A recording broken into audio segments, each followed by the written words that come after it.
For the kick change, there's a couple ways that you can throw this, couple different placements. I'm just gonna walk through the version that I use, as well as just show you some examples of what it could look like.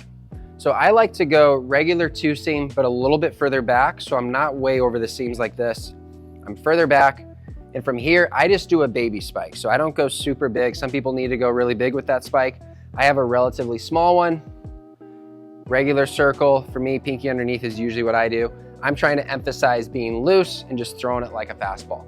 General rule of thumb, the bigger the spike is, the lower the efficiency is gonna be. So if you're more of a pronator or someone that stays behind it quite a bit, you might need a bigger spike. I'm more of a supinator, so it's easy for me to get on the side, so my spike doesn't need to be very big. So let's throw a couple, see what it looks like, and we'll go from there. That one yanked a little bit, first one of the day. We can see that one had a little bit more ride than I would have wanted. It actually got reverse seam effects, so that one out of my hands about 9 o'clock, it pushed it all the way up to 10 o'clock to that 6 vert, 12 horizontal. So sometimes, like honestly, I don't like to overthink that, especially when it's the first one.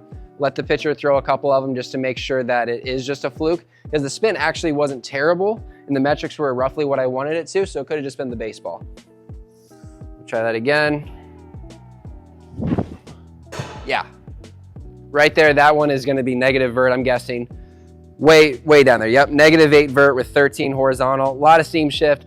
You can see that that pitch basically spun the same out of my hand. It was close to that 9 o'clock mark, but this one kicked down instead of kicking up. So that's where, you know, one throw, one bad one, even if the spin looks even slightly off, don't put a lot of stock into just one bad changeup or one bad pitch. Let the pitcher throw a few to self-discover it a little bit more. So that one was good. Like that's one that I'm trying to go for right there, around that low 70s efficiency range. Just so you can see the difference and see what it will do to the movement, I'm gonna go with a much bigger spike, and it should, without me even trying, it's gonna end up cutting more, it's gonna have less horizontal. Depth might be okay, depending on how well it comes out of my hand. This is generally gonna be too big of a spike for me, but just so you can see what this would look like, I'm gonna throw a really big spike, just like that. So that one actually, it was arm side, but that one actually is probably gonna move pretty good, I'm guessing. Yeah, that one actually ended up being almost exactly the same. And it actually killed my spin quite a bit. So on this day or that specific throw, that one actually worked okay for me. Typically when I spike it bigger, it ends up having a ton of cut to it. But that's, once again, play with that to figure out what's going to work for you.